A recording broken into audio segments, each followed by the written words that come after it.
አንገታቸውን ለሰይፍ ሰጥተው ተሰይበው ዋጋ ያገኙ አክሊል ያገኙ መንግስቱን የወረሱ ስንት ሰዎች አንዱ ሲሞት ሺህ አፍርቶ ነው የሞት።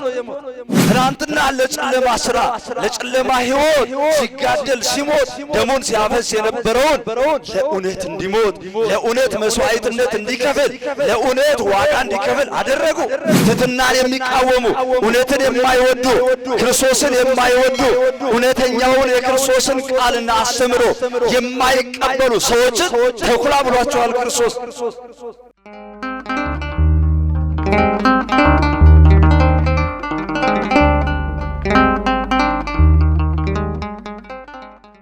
በስመ አብ ወወልድ ወመንፈስ ቅዱስ አሐዱ አምላክ አሜን። መቃባ ከንልማ ከነፈረ ቁልቁሎ ዋቀየቶኮ አሜን። ክቡር አባታችን መላከ ሰላም ቆሞስ አባ ኃይለ ማርያም የደብራችን አስተዳዳሪ የመንጋው ጠባቂ፣ ክቡር መምህር ያደሳ የደብራችን ዋና ጸሐፊ፣ ክቡር ተወዳጁ ወንድማችን ዘማሪ ሌንጮ የዕለቱ ተጋባዥ እንግዳችን፣ የተወደዳችሁ ወንድሞቼ ዲያቆናት፣ እንደዚሁ መምህራነ ወንጌል፣ ክቡር መምህራችን መምህር ወርቁ የደብራችን ስብከተ ወንጌል፣ የተከበራችሁ ዘማሪያንና ዘማሪያት፣ በዚህ ቅዱስ ስፍራ ነጩን ልብስ ለብሳችሁ የእግዚአብሔርን ቃል ለመስማት ከሰማይቱ ከቅዱስ ጊዮርጊስ በረከትና ረድኤት ለመሳተፍ በዚህ ቅድስና ስፍራ የተገኛችሁ አባቶች፣ እናቶች፣ ወንድሞች፣ እህቶች፣ ሕፃናት ጭምር በወደደንና ባፈቀረን በመድኃኒታችን በኢየሱስ ክርስቶስ ፍጹም ሰላምታ ሰላም እላችኋለሁ። እንደምን ዋላችሁ? አረ ድምጻችሁ አይሰማ። እንደምን ዋላችሁ? አከሞልተኔ አከሜሮ ከነጌሰን አሜን። አምላካችን ስለማይነገር ስጦታው ስሙ ዛሬም ዘወትርም የተመሰገነና የከበረ ይሁንልን። የእናታችን የወላዲተ አምላክ የቅድስተ ቅዱሳን የድንግል ማርያም ስሟ ከፀሐይ መውጫ እስከ ፀሐይ መግቢያ ድረስ የተመሰገነና ከፍ ከፍ ያለ ይሁንልን። ቅዱሳን መላእክት፣ ጻድቃን፣ ሰማዕታት፣ ደናግል፣ መነኮሳት በየማዕረጋቸው በየደረጃቸው የከበሩና የተመሰገኑ ይሁኑልን። የምንነጋገርበት የትምህርታችን መነሻ የሚሆነው በማቴዎስ ወንጌል ምዕራፍ 10 ቁጥር 16 ላይ ያለውን ኃይለ ቃል መነሻ እናደርጋለን። ኃይለ ቃሉም እንዲህ ይላል: እኔ እንደ በጎች በተኩላዎች መካከል እልካችኋለሁ። አኔ አከሆሎታ ኢዱ የይቄሰት ሲንቦባሳ።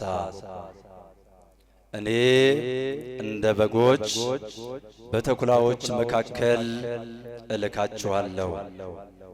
የማቴዎስ ወንጌል ምዕራፍ 10 ቁጥር 16 ላይ ተጽፎ የምናገኘው ኃይለ ቃል ቃሉን የተናገረው የቃሉ ባለቤት አምላካችን መድኃኒታችን ኢየሱስ ክርስቶስ ነው። ለማን ነው የተናገረው?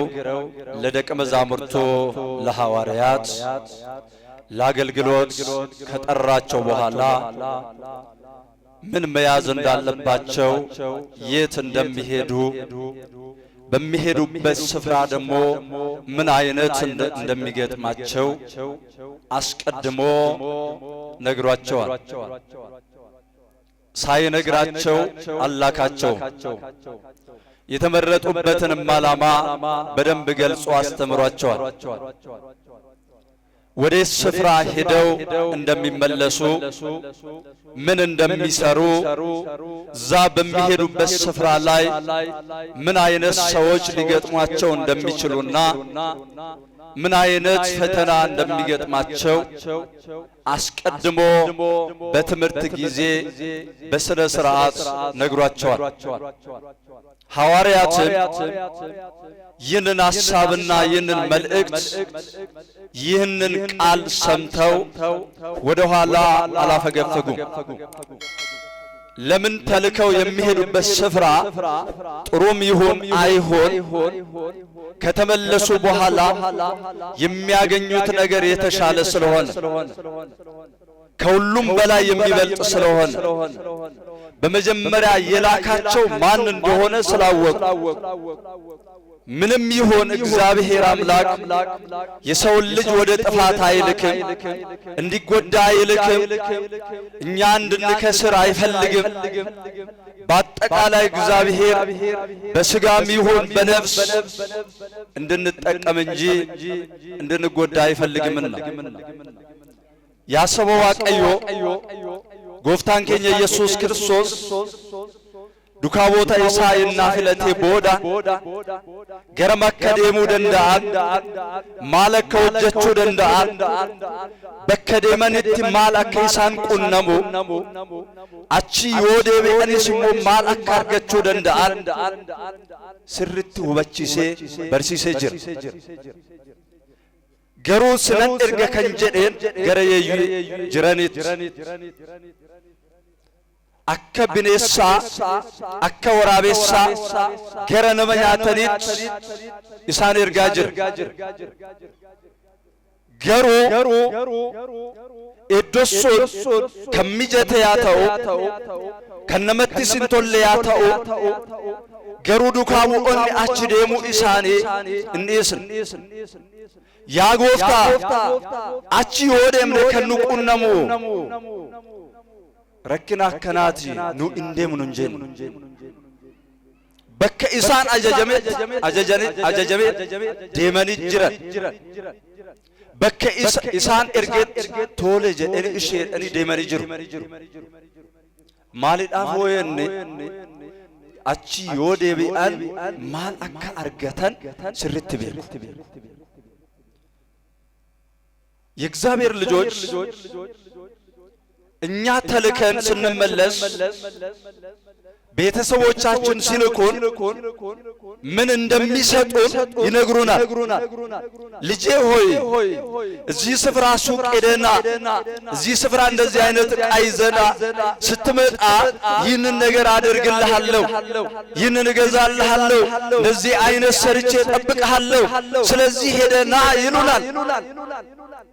እኛም ከዛ ስንመለስ ለምናገኘው ነገር ጉጉት ስለሚያድርብን በሩጫ ሄደን ደርሰን እንመለሳለን። ስንሮጥ ልንወርቅ እንችላለን። ስለወደቀ ብቻ እናማርርም። ወርቅ ያለው ብለን ወደ ኋላ አንመለስም። ለምን? የምናገኘውን ነገር እናውቃለን። ታገኛላችሁ ሰጣችኋለሁ የተባለው ነገር አለ። ያንን ነገር ነው ያሰብን የምንሮጥ። ብንወርቅ እንቅፋት ቢመታንም አይሰማንም። ለምን? ለዓላማ ስለምንሮጥ፣ ለዓላማ ስለምንሄድ፣ ለምናገኘው ነገር ትልቅ ስፍራ ስላለን። ሐዋርያትም እኔ እንደ በጎች በተኩላዎች መካከል እልካችኋለሁ ሲላቸው በእውነት ተኩላ ብሎ ስም እየጠራ እንዴት እሺ ብለው ይሄዳል? በተኩላ መካከል ነው የምልካችሁ ብሏቸው እንዴት ሐዋርያ ሊሆኑ ይችላሉ? እንዴት ነው ሰው ወደሚጎዳበት ስፍራ ወይንም ተኩላ ሰውን እንደሚጎዳ እያወቁ እዛ ቦታ ሄዶ ሲባሉ እሺ ያሉት ለምንድን ነው? እንዳልኳችሁ ከሚገጥማቸው ከሚደርስባቸው ነገር የበለጠ ከእግዚአብሔር የሚያገኙት ነገር የተሻለ ስለሆነ ነው። ከሚደርስባቸው ችግር በላይ ከእግዚአብሔር የሚያገኙት ነገር ስለሚያካክስላቸው፣ ስለሚጠቅማቸው፣ ለጊዜያዊ ሳይሆን ለዘለዓለማዊ የሚጠቅማቸው ስለሆነ ሄደውም አልከሰሩም፣ አተረፉ። ዛሬም የእግዚአብሔር ልጆች ከሐዋርያት በቅብብሎሽ የኦርቶዶክስ ተዋሕዶ ሃይማኖት እኔና እናንተ ጋር ደርሳለች። ወዴት ነው የምንላከው? ከማን ጋር ነው የምንኖረው? ወዴትስ ነው ስፍራችን? ማን ነው የላከን? ማን ነው የጠራን? ማን ነው ወደዚህ ቅድስና ስፍራ የሰበሰበን? ለምንድን ነው የተሰበሰብነው? ለምንድን ነው ወደዚህ ስፍራ የመጣነው? ለምንድን ነው የተጠመቅነው? ለምንድን ነው ያመንነው? ለምንድን ነው ንስሐ የገባነው? ለምንድን ነው ያንን ሁሉ ጾምና ጸሎት፣ ስግደት ላባችን ጠብ እስከሚል ድረስ፣ ጉልበታችን እስከሚላጥ ድረስ፣ ግንባራችን ጠባሳ እስከሚይዝ ድረስ ለምንድን ነው የሰገድነው? ዓላማ ስላለን፣ የምናገኘው ጥቅም የተሻለ ስለሆነ ነው። እግዚአብሔር የሚሰጠን ነገር ትልቅ ስለሆነ ነው። ስለዚህ በተኩላዎች መካከል እንደ በጎች እልካችኋለሁ አላቸው። እሱ የመጀመሪያው በተኩላዎች መካከል በመሄዳቸው የሚያገኙት ትልቅ ጥቅም እንዳለ ስላወቁ ስለተረዱ እሺ ብለው ሄደዋል። ሌላው ክርስቶስ ወደዛ የላካቸው ተኩላዎቹ ወደ በግ እንዲቀይሩ። ወደ ምን እንዲቀይሩ? አረ ተናገር። ወደ ምን እንዲቀይሩ? ወደ በጎች። እውነት ተኩላ ወደ በግ ይቀየራል? በእውነት ይሄ ምሳሌ ክርስቶስ ያስተማረው እንዲገባን እንጂ በእውነት በጫካ ያሉት ተኩላዎች አስቡ አይደለም። ተኩላ እኮ ያላቸው መጽሐፍ ቅዱስ ላይ ማንን ነው?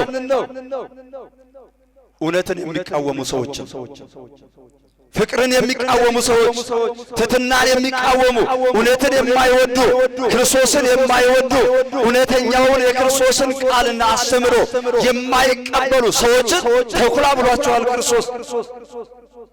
ወደ እነዚያ ሰዎች ነው ሐዋርያት የተላኩት። ተኩላም የተባሉት እነዚህ ሰዎች ናቸው።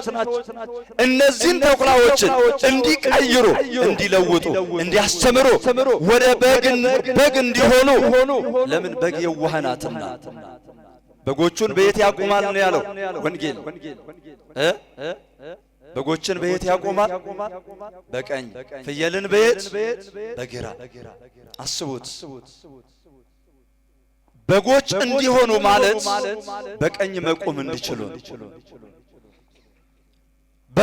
በቀኝ የቆመ ሰው ደግሞ መንግስቱን ይወርሳል። በቀኝ የቆመ ሰው ደግሞ ክብር አለው። በቀኝ የቆመ ሰው ብርሃንን ይለብሳል። በቀኝ የቆመ ሰው አክሊል አለው፣ ዋጋ አለው።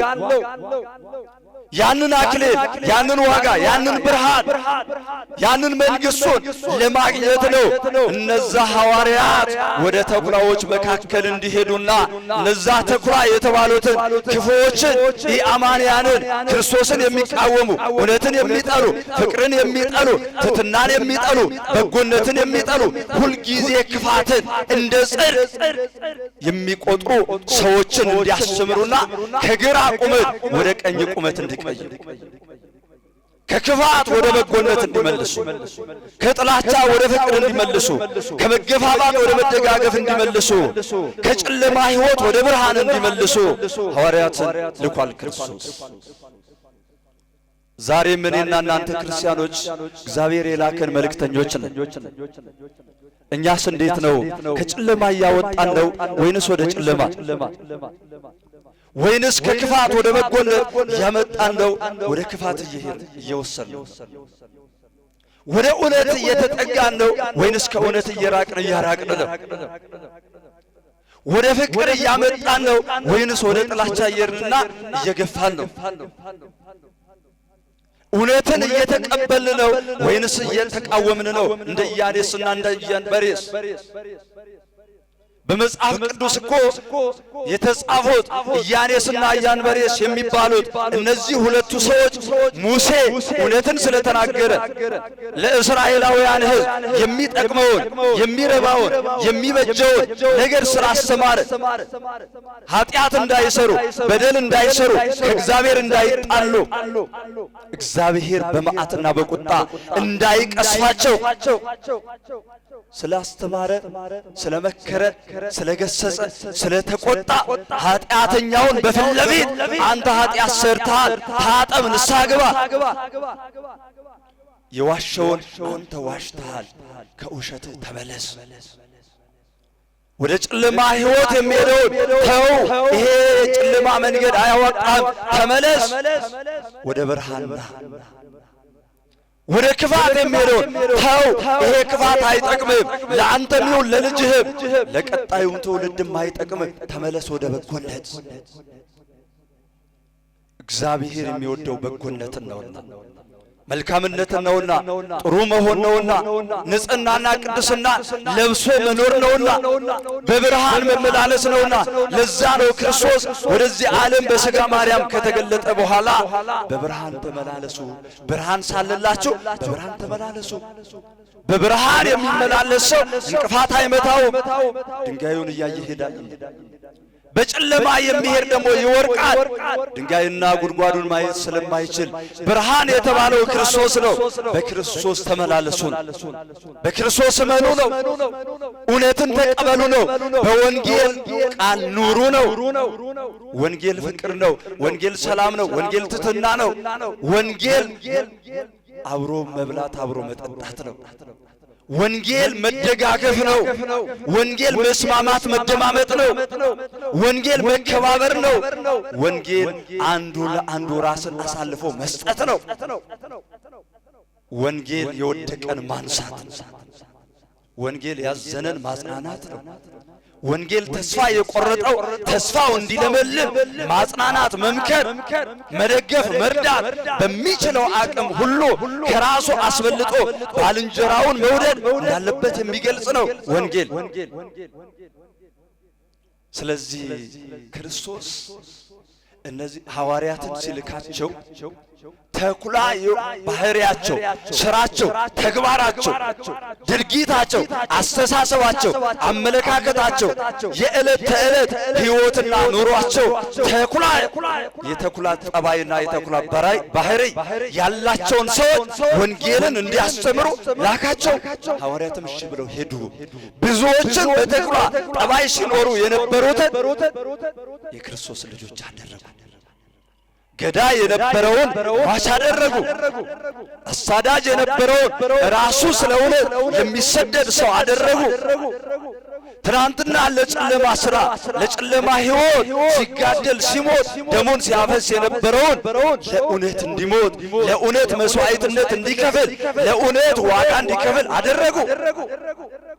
ለዛ እኮ ነው ሐዋርያት በተኩላ መካከል ሄደው ያለን የጨለማ አሰራር ስላፈረሱ ያ የሐዋርያት አስተምሮ በደንብ ስለገባው ሰማዕቱ ቅዱስ ጊዮርጊስ ጣዖት ከሚያመልኩ ሰዎች ተለይቶ በክፋት ከሚኖሩ ሰዎች ተለይቶ አባቱ መስፍን ገዢ ሆኖ ሳለ የአባቱን ስልጣን ከዱድያኖስ ሊቀበል ሄዶ ግን ይህ ንጉሥ ጣዖት ሲያስመልክ ሰውን ወደ ጨለማ ሰውን ወደ ክፋት ሰውን ከእግዚአብሔር ሲያጣላ ጣዖት አስቆሞ ሲያስመልክ አገኘ። በፍጹም የአባቴ ስልጣን ይቅርብኝ እንጂ እውነት የሰው እጅ ለሰራው ጣዖትማ አልሰግድም፣ የሰው እጅ ለሰራው ጣዖት አልንበረከክም፣ መስዋዕት አላቀርብም፣ በፍጹም ይቅርብኝ። የአባቴ ስልጣን ራሱ ቢሆን ይቅር፣ እንኳን የአባቴ ስልጣን በቤቴ ያለው ንብረትና ሀብት ራሱ ለኔ ቢጤዎች ይሁን ብሎ ወዲያውኑ ነው መጽውቶ ትቶ ይወጣ። ለምን? ስለገባው ስላወቀ ጊዜያዊ ገንዘብን ጊዜያዊ ቤቱን ትቶ ሲወጣ የሰው እጅ የሰራውን ቤት ትቶ ሲወጣ የሰው እጅ ያልሰራው ቤት እንደሚጠብቀው ስለሚያውቅ ሌባ የሚሰርቀውን ገንዘብ ለነዳያን መጽውቶ ሲሄድ ሌባ ሊሰርቀው የማይችል ሊዝግ ጊዜ ሊቀይረው የማይችለውን ገንዘብን እንደሚያገኝ ስላወቀ በቤቱ የነበረውን ሸማኔ የሰራውን ልብስ ለነዳያን ለነቢጤ መጽውቶ ሲሄድ የማያልቅና የማያረጀውን የሰው እጅ ያልሰራውን የብርሃንን ካባ እንደሚለብስ አውቆ ነው የወጣው። ለዛ ነው ያለውን ንብረት በሙሉ ለነዳያን ሰጥቶ ባዶውን ራቁቱን ሆኖ ከለበሳት አንዲት ልብስ ውጪ ሌላ ትርፍ ሳይዝ የወጣው። ይህ እኮ በተኩላዎች መካከል ማለፍ ነው። ለኔ በሚል ማህበረሰብ ውስጥ እየኖሩ አይ የተቸገራለ ልስ ማለት እኮ በተኩላዎች መካከል ማለፍ ነው። አትስጥ ትቸገራለ፣ ነገ ማን ይጦርሃል፣ እንዴት ትሆናለህ የሚል ሰው ከጎናችን ተሰልፎ ከእግዚአብሔር ጽድቅና ከእውነት ሊያስኮበልለን ከሚመክሩን ሰዎች መካከል አልፎ እውነትን ይዞ መሻገር በተኩላዎች መካከል መሄድ ማለፍ ነው። ከዛ አልፎስ ምን ያገኛል? ምን አገኘ ጊዮርጊስ? ምንድነው ያገኘው? በዛሬው ዕለት አንገቱን ተቆርጦ ሲሰየፍ ሲሞት ምንድነው ያገኘው? ምን አገኘ? አረ ተናገሩ። ምንድነው ያገኘው? አክሊል። ስንት አክሊል? 7 አክሊል። አስቡት። ማን የሰራው ያንን አክሊል? ማን የገዛው? በአባቱ ወርቅና ብር ነው የገዛው። አስቡት። በተዘዋዋሪ ያ የመጸወተው የሰጠው ገንዘብ እኮ ያንን አክሊል አስገኝቶለታል። በየትኛው መንገድ ካላችሁን ለኔ ቢጤ ገንዘብ ስንሰጥ ለችግረኞች ስንረዳ ምን እያደረግን ነው? እያስቀመጥን እያከማቸን ነው። በማን ካዝና? በእግዚአብሔር ካዝና። በማን እጅ? በእግዚአብሔር እጅ። በማይዋሸው በማይከዳው እውነተኛ አምላክ በሆነው በእግዚአብሔር ካዝና ወይንም ሳጥን እያስቀመጥን መዝገብ እያስቀመጥን ነው። ያ ወርቅ ነው፣ ያ ብር ነው ተጠራቅሞ ከጾምና ከጸሎቱ ከተጋድሎ ከገጠመው ፈተና ትዕግስት የተነሳ ያ 7 አክሊል የተሰጠው። ስለዚህ ያ አክሊል ያ ጸጋ ያ በረከት ዛሬ ጸበሉ የታመመን የሚፈውስ እምነቱ የታመመ የሚፈውስ ጎባጣ የሚያቀና ቀን አንድ እህታችን እንዳለችው ቤተ መቅደሱ ከፈረሰው እንጨት ወስጄ ያንን የእንጨቱን ጭስ ታጠንኩት። ወዴ ውስጥ የነበረው እስከ ዛሬ ሲያሰቃየኝ መከራ ሲያሳየኝ እህል አላስበላ ያለኝ አላጾመ ያለኝ እንዱ ጤናማ ሕይወት እንዳልኖር ያደረገኝ በሽታ ከወዴ ወጣልኝ ብላ ቀን ምስክርነት ስትሰጥ የነበር ያንን ዋጋ ያንን በረከት እንዴት አገኘ? በተኩላዎች መካከል ስላለፈ ያንን ችግር ስለቻለ ስለታገሰ ስለጸና ያውም በተኩላዎች መካከል ብቻ ማለፍ አይደለም። ክርስቲያኖች ተኩላ የሆኑትን ሰዎች እንኳን ወደ እውነት የመለሰ ስንቶቹን ነው ያሳመነው? ስንቶቹን ነው ለአክሊል ያበቃ? ስንቶቹን ነው ለመንግሥተ ሰማያት ያበቃ? ስንቶቹን ነው ከክፋት የመለሰ? ስንቶቹን ነው ከኃጢአት የመለሰ? ስንቶቹን ነው ከዝሙት ሕይወት የመለሰ? ስንቶቹን ነው ከሚጣሉ ከሚጨቃጨቁ ሕይወት ውስጥ አውጥቶ እንኳን ለሚጠፋው ለጊዜያዊ ገንዘብ ቀርቶ ለራሳቸው ሰውነት እንኳን ሳይሳሱ በሰይፍ ፊት ቆመው አንገታቸውን ለሰይፍ እስኪሰጡ ድረስ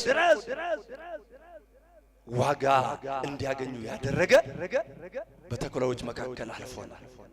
ያ ተኩላዎቹ ምን ያደርጉት ነበረ? ጊዮርጊስ ያሰቃዩት ነበረ፣ ይገርፉት ነበረ፣ ይደበድቡት ነበረ። ስጋውን ፈይተው ካተላ ጋራ ለበሬዎች ያጠጡ ነበረ። ስጋውን ፈይተው በደብረ ይራስ ላይ በነፋስ ይበትኑት ነበረ።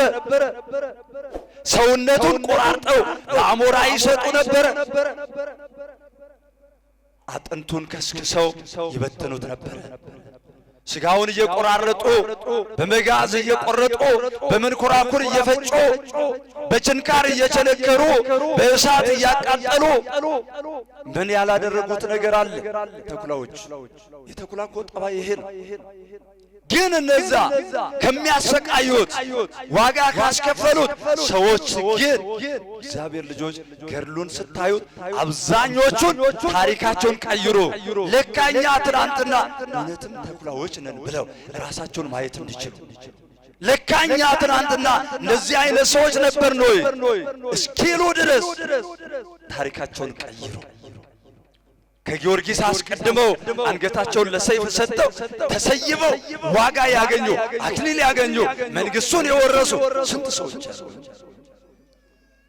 ዛሬም የተመረጥነው የተሰበሰብነው ክርስቲያኖች ለራሳችን ብቻ ሳይሆን ለሌላው መትረፍ እንድንችል ለማን እንድንተርፍ ለሌላ መትረፍ እንድንችል እኛ ብቻ መጽደቅ ሳይሆን ሌሎችንም ማጽደቅ እኛ ብቻ መንግስቱን መውረስ ሳይሆን ሌሎችንም መንግስቱን እንዲወርሱ ማድረግ እኛ ብቻ በተመቻቸ መንገድ መሄድ ሳይሆን በጎስቋላና በአባጣ ጎርባጣ በሆነው እሾህና እንቅፋት በበዛበት መንገድ ላይ የሚሄዱ ሰዎችም እነዚያን ሰዎች በተመቻቸ መንገድ ላይ በክርስቶስ መንገድ ላይ እንዲመላለሱ ማድረግ ማስቻል እኛ ብቻ መዳን ሳይሆን ከራሳችን በሽታ ብቻ መዳን ሳይሆን ከራሳችን ልብ ስብራት መጠገን ሳይሆን ብዙ የተሰበሩ ብዙ የታመሙ ብዙ የተሰቃዩ ብዙ በአልጋ ቁራኛ ያሉትን እነዛን እንኳን ራሱ እስከ ማዳን እስከ መፈወስ እስከ መጠገን እስከ ማጽናናት እንድንደርስ ነው የተጠራነው። ግን እንደ ጊዮርጊስ ልባም ለመሆን ከራሳችን አልፈን ለሌላው መትረፍ እንድንችል ምንድነው ማድረግ ያለብን? ምንድነውስ መከተል ያለብን? አባቶቻችን ሊቃውንት ባስቀመጡልን መሰረት አንድ 3 ነጥቦችን አይና ትምህርቴ እቋጫለሁ። ዛሬ የምንመላለሰው በተኩላ መካከል ሊሆን ይችላል። መንገዳችን እንቅፋት የበዛበት ሊሆን ይችላል።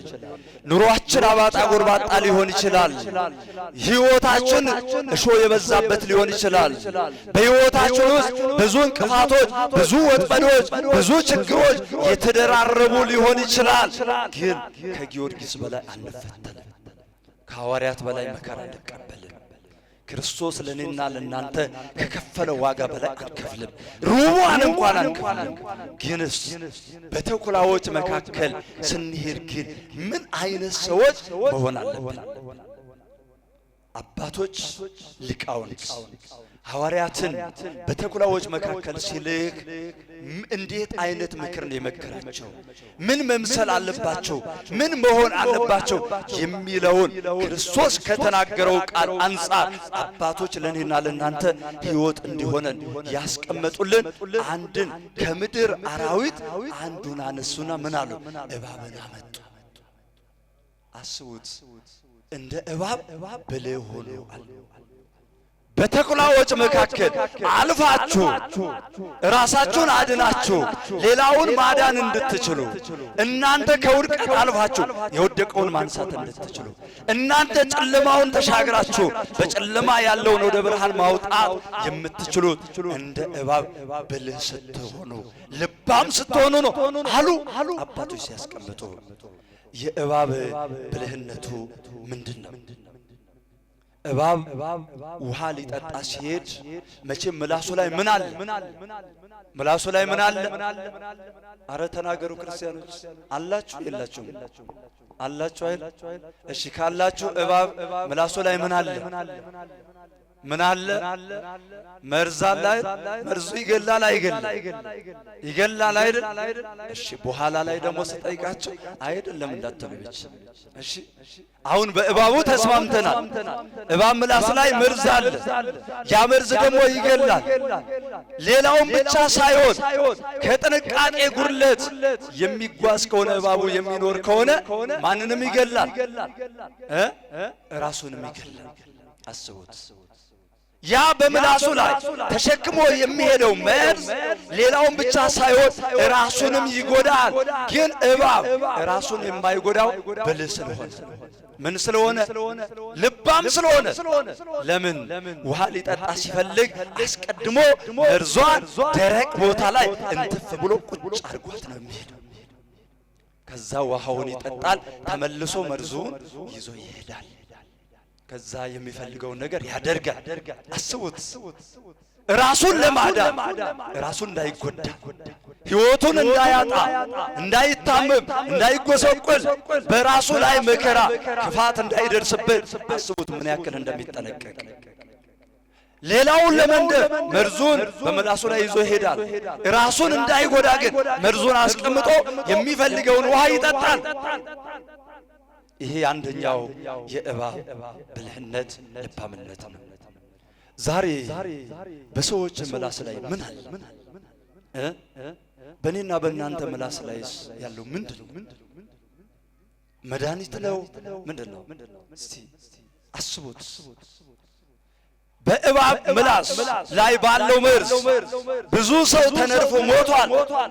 እድለኞች የሆኑት ደግሞ በሐኪም ታክመው ድነዋል። በተለያዩ መድኃኒት ድነዋል እድለኞቹ።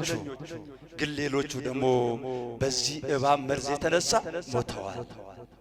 ዛሬ ክርስቲያኖች በሰዎች ምላስ ስንት ሰው ሞተዋል። በእኔና በእናንተ ንግግር ስንት ሰዎች ወድቀዋል።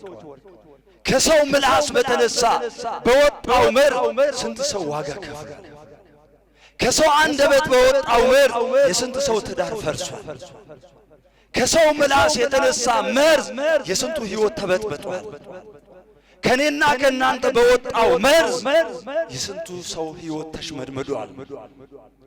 ከሰው ምላስ በወጣው መርዝ የስንቱ ሰው ንግድ በኪሳራ ተባስቷል።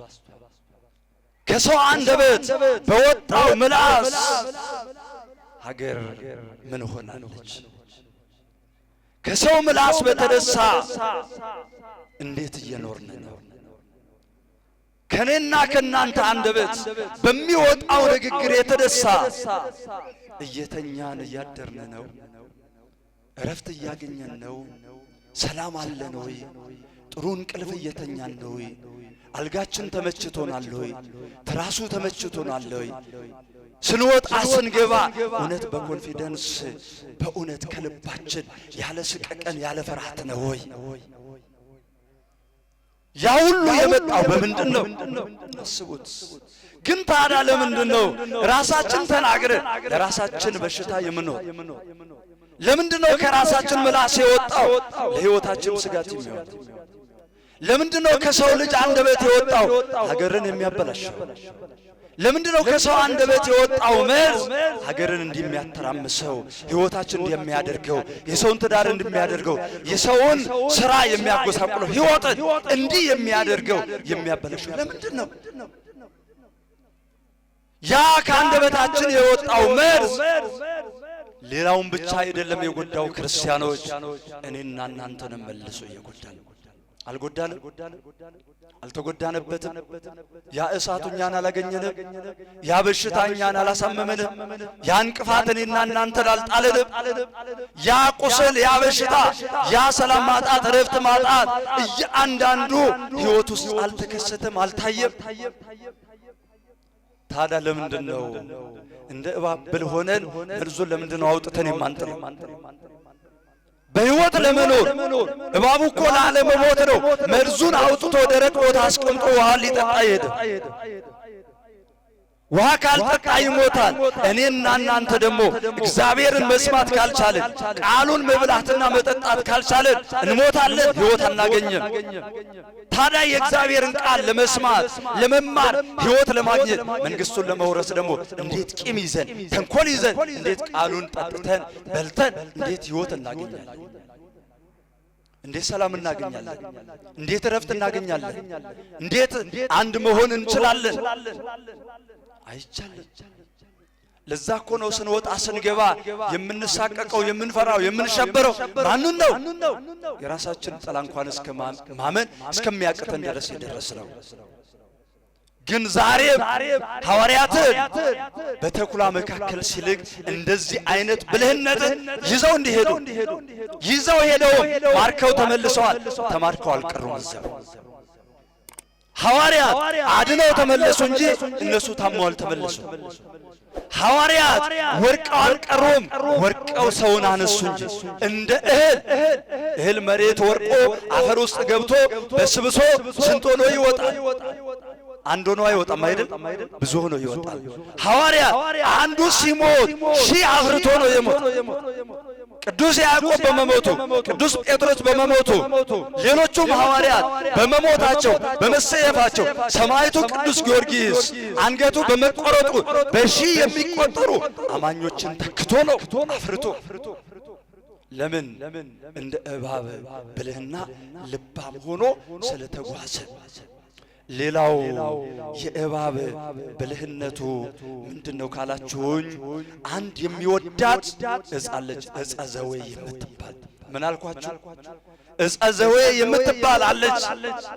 ይቺ የዕፀ ዘዌን ፍሬ በጣም ነው የሚወዳት፣ በጣም ነው የሚጣፍጠው። ዛሬ እኔና እናንተም የሆነ ቅድሚያ ምርጫ የምናደርጋቸው ነገሮች አሉ። እንደዛ አስቡት። ግን እባብ ያችን የሚፈልጋትን በጣም የምትጣፍጠውን ትጠቅመኛለች ብሎ የሚጓጓላትን ያችን ዛፍ ለመብላት ግን ምን ያደርጋል?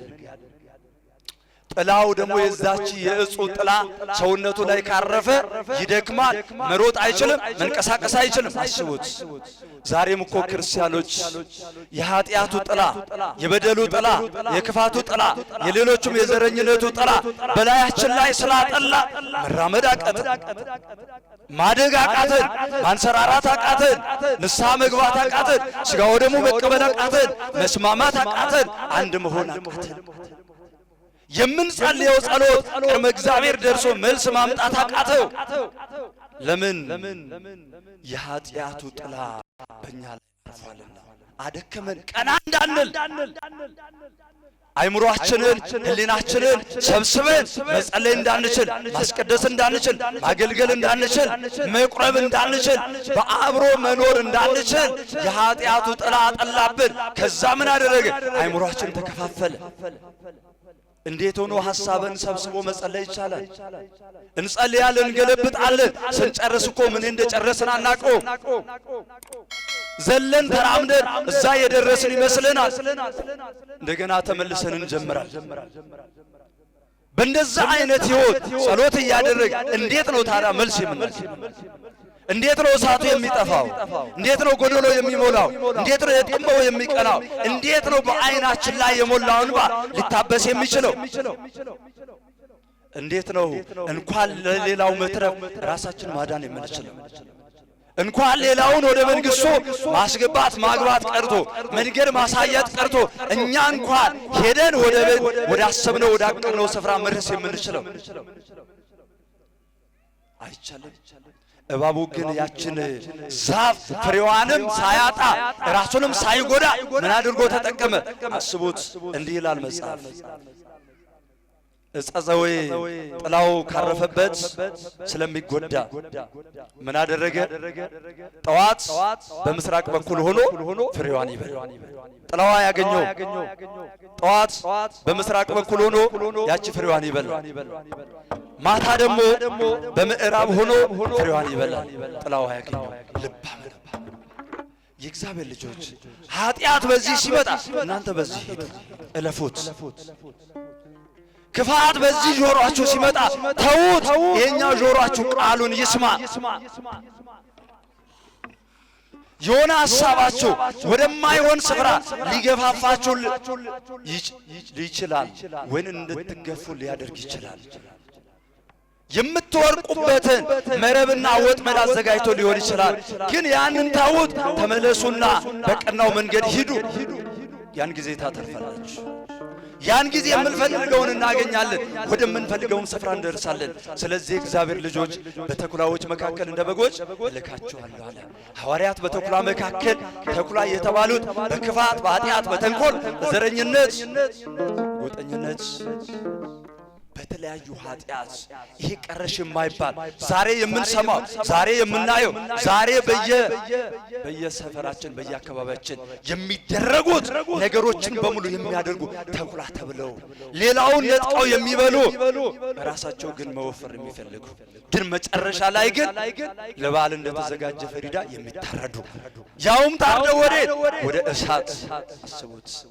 የወፈረው በሬ በደንብ የተቀለበው በሬ ታርዶ ወዴት ነው? ወደ እሳት ነው አይደል? አስቡት።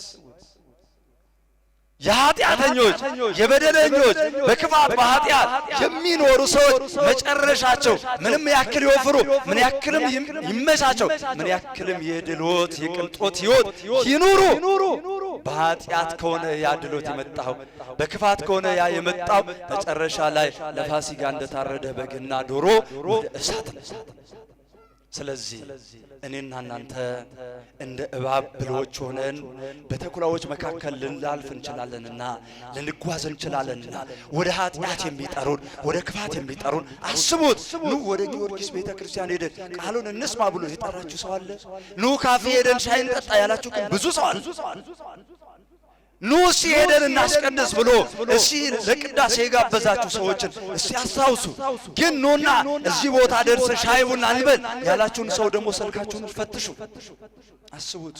ኑ እንዝናና፣ ኑ እዚህ ፓርክ ሄደን፣ ኑ እዚህ ቦታ ሄደን እንዲህ እናድርግ ያላችሁን ሰው አስቡት፣ ቆጠሩት። ግን ና ወደ ቅዳሴ እንሂድ፣ ወደ ኪዳን እንሂድ፣ ወደ ማስታኮት እንሂድ፣ ወደ ሰርክ ጉባኤ እንሂድ፣ ና ወደ ሰንበት ትምህርት ቤት ገብተን በዝማሬ እናገልግል፣ ና እግዚአብሔርን በጸሎት እንጠይቅ እንጸልይ ብሎ የጠራችሁ የጋበዛችሁ ስንት ሰው እንደሆነ ደግሞ አስተውሉ። ስለዚህ እኛ እንደ እባብ ብልሆች ልባሞች ሆነን የኃጢአት ጥላ ሳያገኘን ክፋት ሳያገኘን ይሄ ከአንደበታችን ወጥቶ ሌላውን ጎርቶ እኛንም ተመልሶ ከሚጎዳን ከአንደበታችን ያለውን መርዝ አስወግደን በሰላም በፍቅር በጤና በቤቱ እንደተተከለ በወንዝ ዳር እንደተተከለች በለስና ወይን ሁልጊዜ ፍቅርን፣ ሰላምን፣ ትሕትናን፣ በጎነትን፣ የዋህነትን፣ ገርነትን አፍርተን እግዚአብሔርም የሚደሰትበትን ስራ ሰርተን ሕይወት ኖረን መጨረሻችን አምሮ ንስሐ ገብተን ስጋውን በልተን ደሙን ጠጥተን መንግስቱን እንድንወርስ በዚህ ቅዱስ ስፍራ ላይ ነጭ ልብስ ለብሰን ተገኝተናልና በዳግም ምጽአቱ ደግሞ እንደዚሁ ነጭ ልብሳችን ለብሰን መልካም ስራችን ለብሰን ፍቅራችን ለብሰን በቀኙ ቆመን የዘንባባው ዝንጣፊ ይዘን እንድናመሰግነው አምላካችን ይፍቀድልን። የሁላችን ፍጻሜ አምላካችን ያሳምርልን። ወስብሐት ለእግዚአብሔር። ይቆየን።